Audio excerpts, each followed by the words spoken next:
Olá, boa tarde. Começa agora o JTV UFMA. Vamos aos destaques de hoje. Tribunal de Justiça do Maranhão afasta desembargadores e juízes investigados na Operação 18 Minutos. Campanhas eleitorais começam hoje. Saiba o que é permitido. O Ministério da Educação divulga novos dados do IDEB, o Índice de Desenvolvimento da Educação Básica.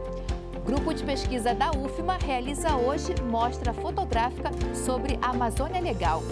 E veja ainda mais dicas de lazer para você curtir o fim de semana. O nosso telejornal está no ar.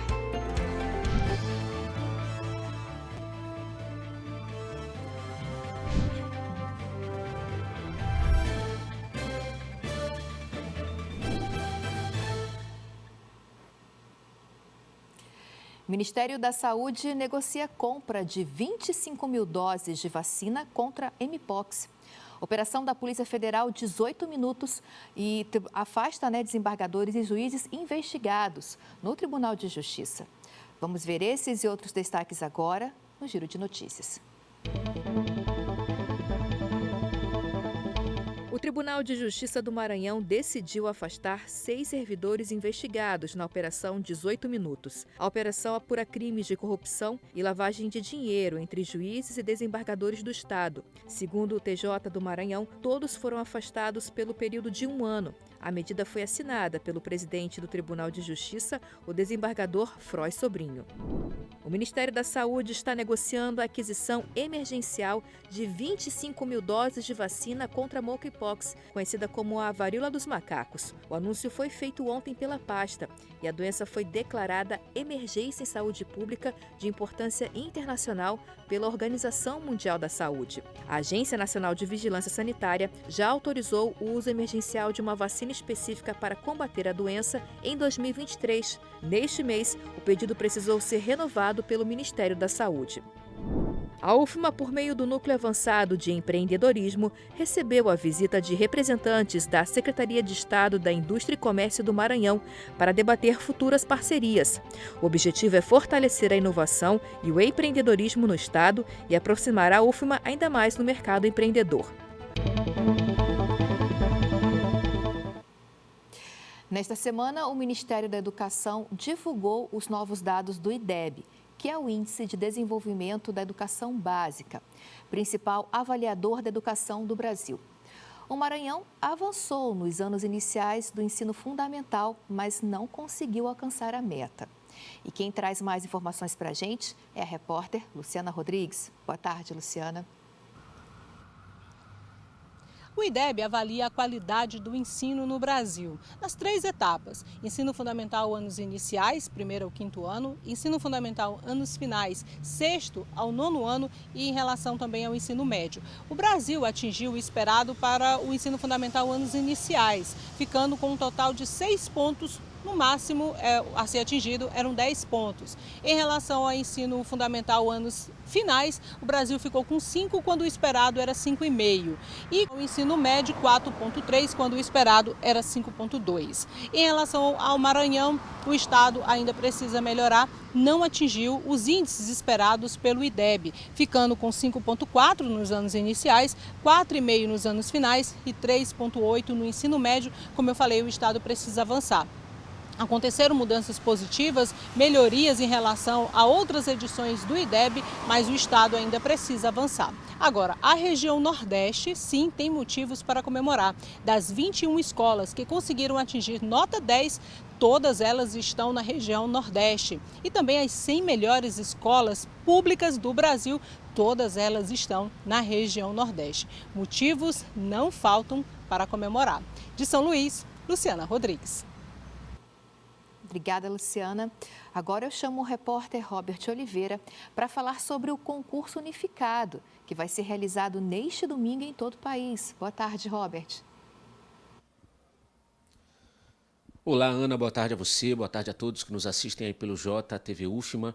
As provas do concurso nacional, concurso público nacional unificado, vão acontecer agora, nesse próximo domingo, dia 18. Ele teve que ser adiado aí por conta da situação que aconteceu lá no estado do Rio Grande do Sul. O concurso público nacional unificado acabou mobilizando todo o país. A gente sabe, as pessoas que costumam fazer provas de concurso, quando elas estão em busca aí de uma vaga em algum outro estado, elas precisavam investir, viajar até esses locais, né, para poder fazerem essas provas nesses outros lugares.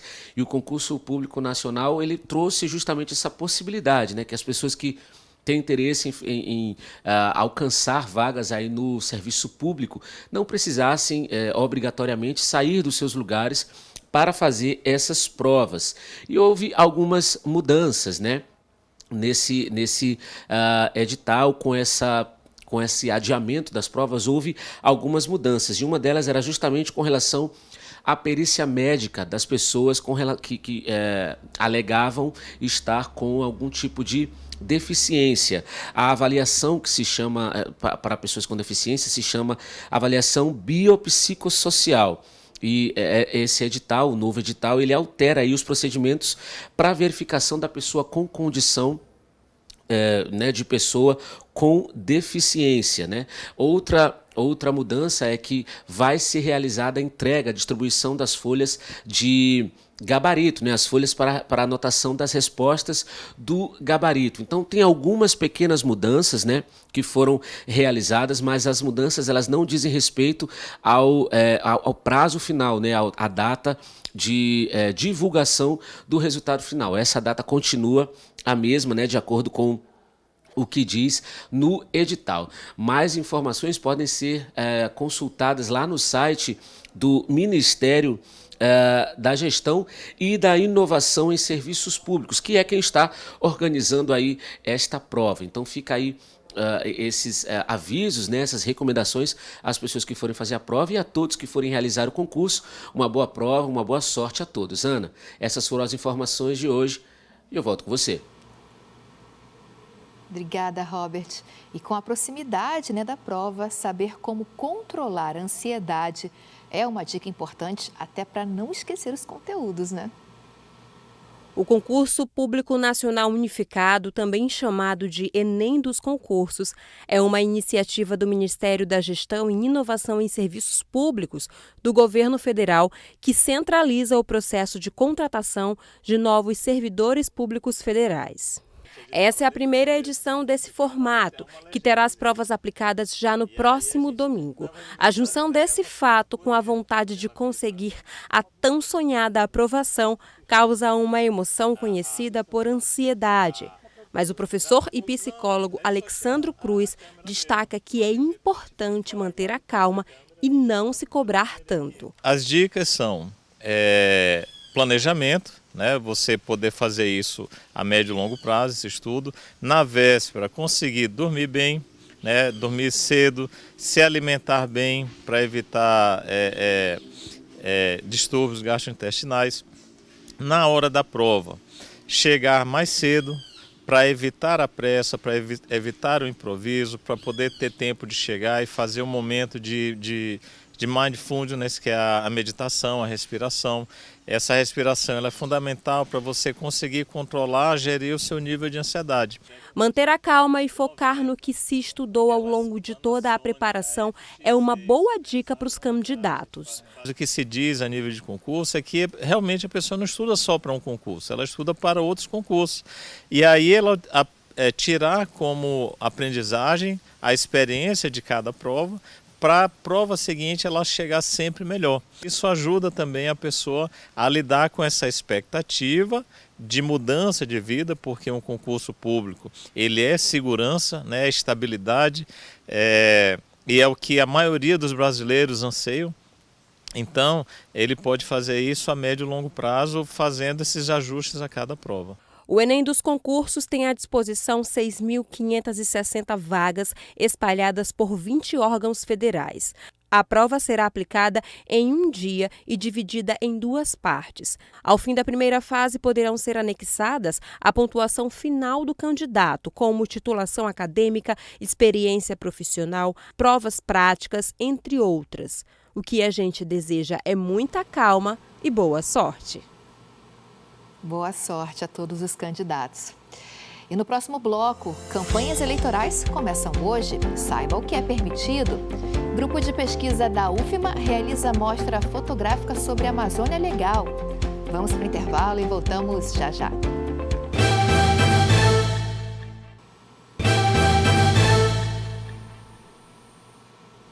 Estamos de volta e hoje começa oficialmente a campanha para as eleições municipais do dia 6 de outubro. Vamos saber então o que é permitido para os candidatos. A repórter Luciana Rodrigues está de volta com as informações. Olá, boa tarde a todos que acompanham o JTV UFMA. A campanha eleitoral oficialmente começou hoje. Os candidatos devem ficar atentos às orientações do TSE, que mais do que orientações, são obrigações que devem ser cumpridas. A propaganda nas ruas já pode ser realizada. Agora, a propaganda gratuita no rádio e na televisão, essa só começa no dia 30 de agosto. O que os candidatos já podem fazer e o que eles podem fazer também ao longo da campanha? Os candidatos podem utilizar inteligência artificial, desde que sinalizada para o eleitor, podem impulsionar conteúdos em plataformas digitais. A utilização de alto-falantes é permitida até o dia 5 de outubro, das 8 às 22 horas. Mas é preciso estar a uma distância de pelo menos 200 metros da sede de qualquer um dos poderes, hospitais, casas de saúde, escolas, bibliotecas públicas, igrejas e teatros em funcionamento.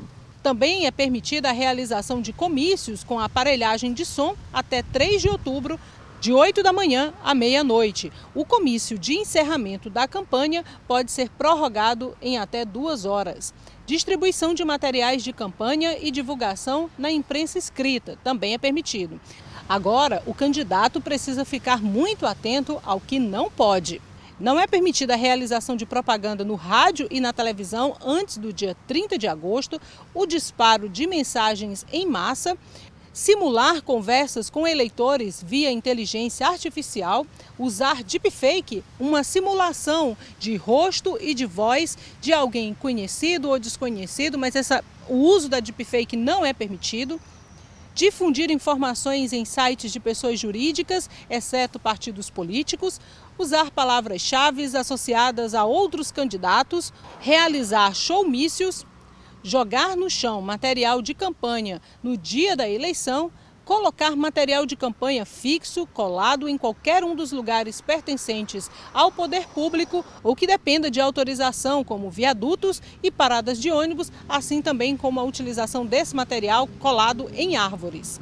Também não é permitido realizar enquetes eleitorais. O candidato deve ficar atento a todas essas orientações, que, como eu falei, são mais do que orientações, são obrigações que devem ser cumpridas. O candidato que descumpri-las pode ter, por exemplo, a candidatura cassada. O eleitor também deve ficar atento e, em caso de observar alguma coisa irregular, pode realizar denúncias por meio do canal SOS Voto, disponibilizado pelo TSE, pelo número 1491. Todo mundo participando da eleição para que ela seja a mais democrática possível. Eu volto com você no estúdio. Obrigada, Luciana. E como hoje é sexta-feira, vamos ver as dicas para você curtir o fim de semana. A Joina Oliveira traz as informações para a gente.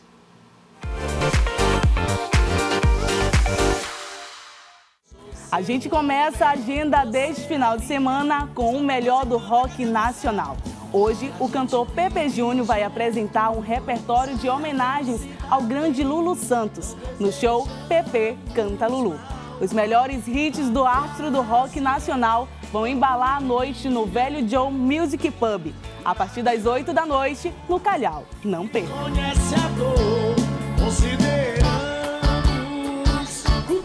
Ainda hoje, para quem está afim de curtir novas caras da música maranhense, pode curtir o show da cantora Clícia, ela que vem se destacando na cena local e nacional, com músicas autorais e com muita autenticidade.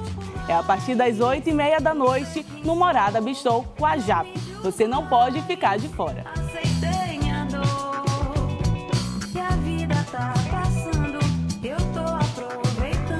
E chegou a São Luís a primeira edição do Festival Plural Instrumental. A programação conta com nomes de grandes artistas. As apresentações vão acontecer no Teatro João do Vale a partir das 7h30 da noite. Os ingressos podem ser retirados gratuitamente 1 hora antes do evento. O Teatro João do Vale fica na Rua da Estrela, no Centro Histórico.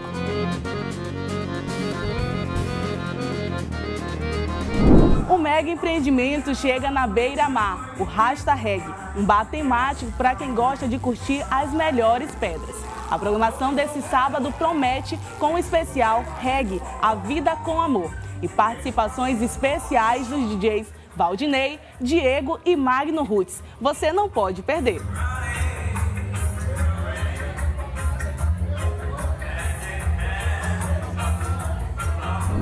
E para quem tá na vibe de curtir uma boa discotecagem com o melhor da música preta, já anota essa dica. Os DJs Pedro Sobrinho, Kaique e Gabriela Leão vão comandar a noite Conexão Preta com as melhores seleções. É a partir das 7h30 da noite no Miolo Bar, que fica na Avenida Litorânea.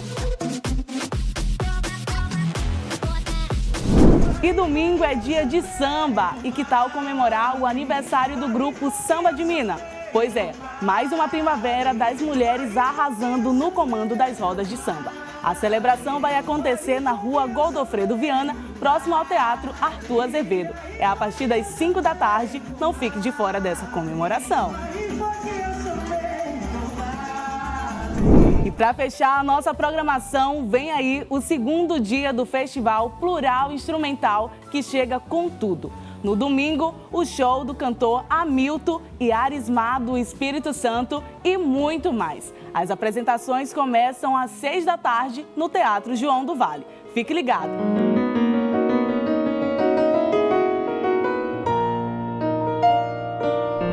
Pronto, agora é com você. Se divirta e bom final de semana!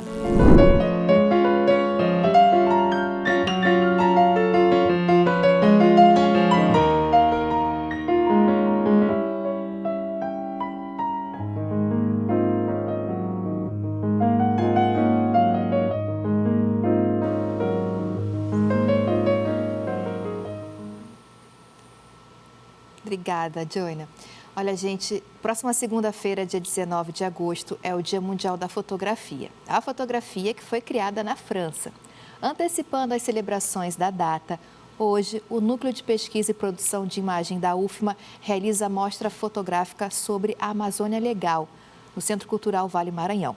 Então, para falar sobre esse evento e também sobre as curiosidades do mundo da fotografia, a jornalista Luísa Rabelo conversa agora com a professora da UFMA e pesquisadora Carol Libério.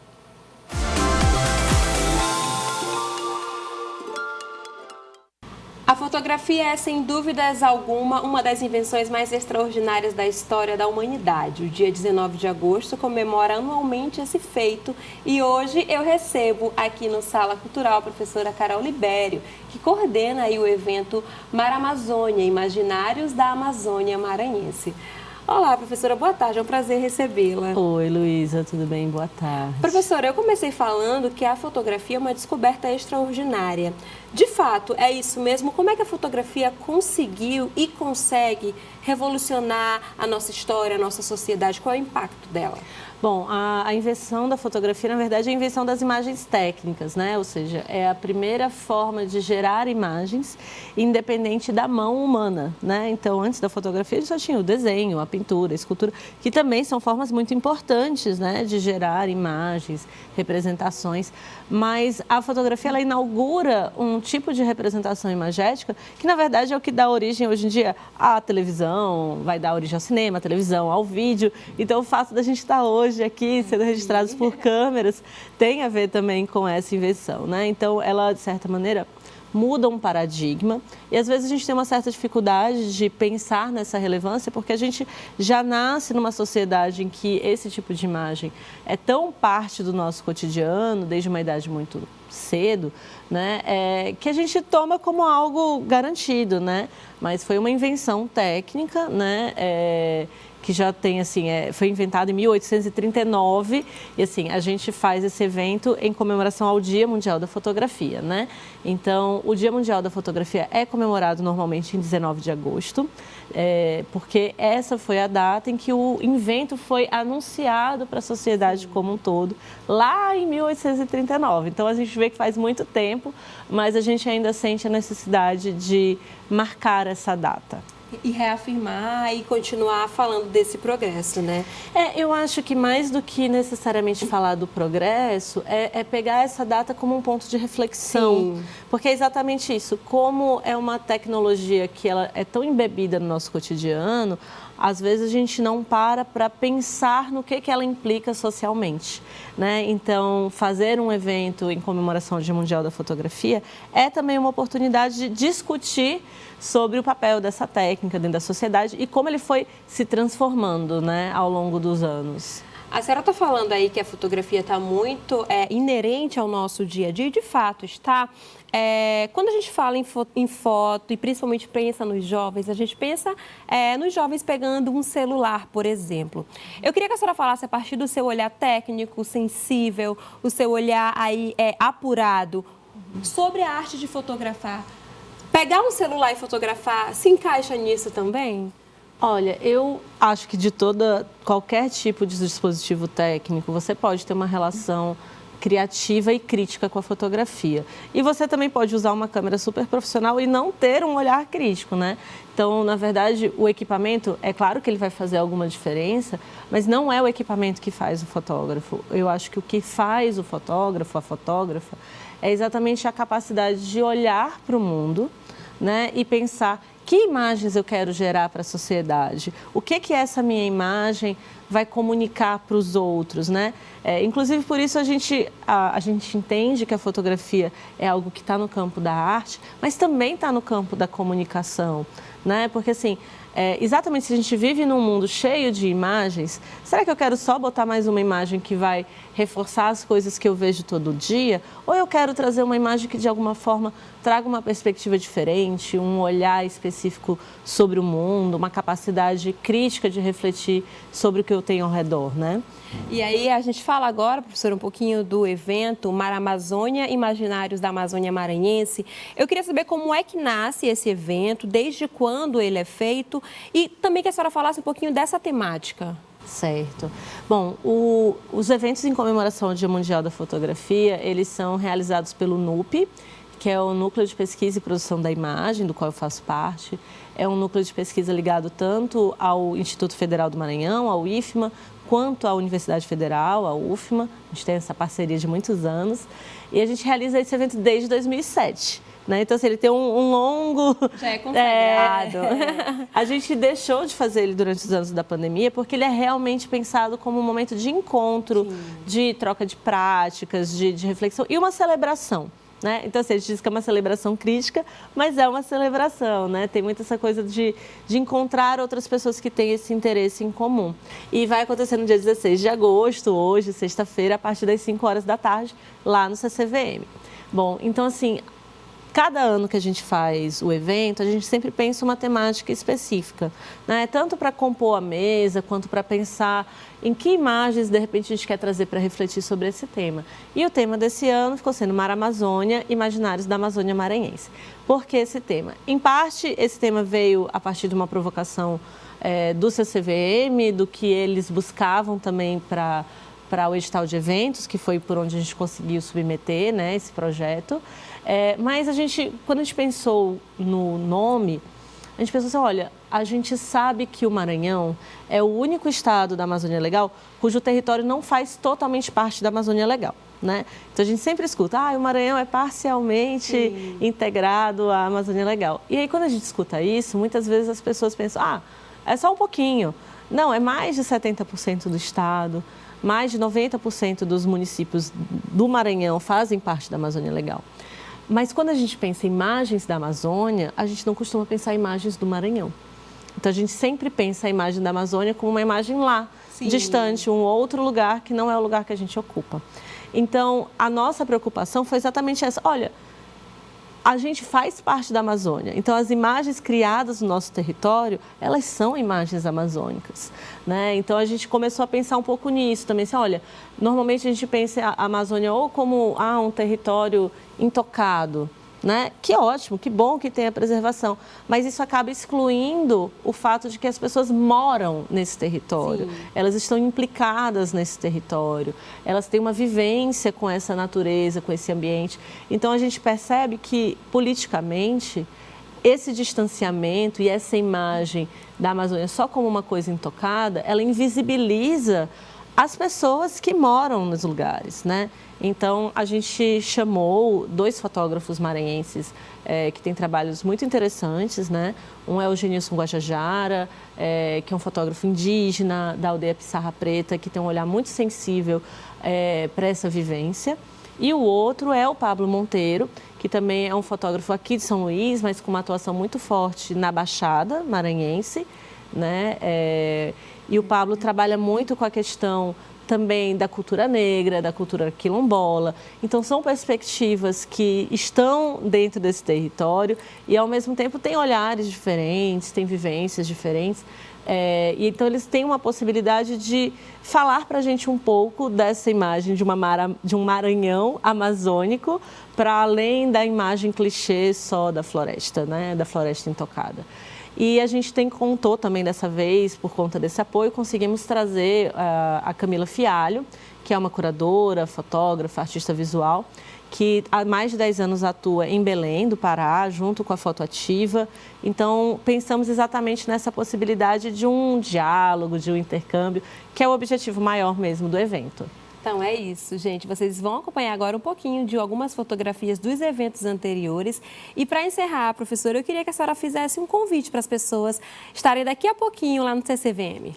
Pessoal, então, olha, hoje, 5 horas da tarde, no Centro Cultural Vale Maranhão, estamos esperando vocês para a mesa Mar Amazônia, Imaginários da Amazônia Maranhense. E, na sequência, a gente tem fotoprojeção a partir do tema da convocatória, que foi Compartilhantes Amazônicos. Então, temos fotos de pessoas aqui do Maranhão, do Tocantins, do Peru, do Equador. Então, a gente sempre faz esse processo também de reunir trabalhos de outros fotógrafos. Então é isso, professora. Muito obrigada por sua entrevista. A gente deseja um ótimo evento para vocês. Como a professora falou, a Mar Amazônia, Imaginários da Amazônia Maranhense, acontece daqui a pouquinho no CCVM e a professora e todos que estão lá esperam por vocês. Ana, eu volto contigo. Obrigada, Luísa. Obrigada também a professora Carol Libério. Bom, então fica o convite, né, para o evento logo mais no Centro Cultural Vale Maranhão. E essa entrevista você pode rever no nosso YouTube também. Nosso telejornal fica por aqui, então reforço que as nossas reportagens e entrevistas do Sala Cultural e outras você pode rever no nosso YouTube e Instagram da TV UFMA. E como hoje é sexta-feira, vamos terminar o jornal com música. Um ótimo fim de semana para você. Quando passar pela porta, não se esqueça que eu vou estar sempre aqui, pedindo pra você voltar. Lembrando que a gente foi bem, não faltava amor, não faltava amor.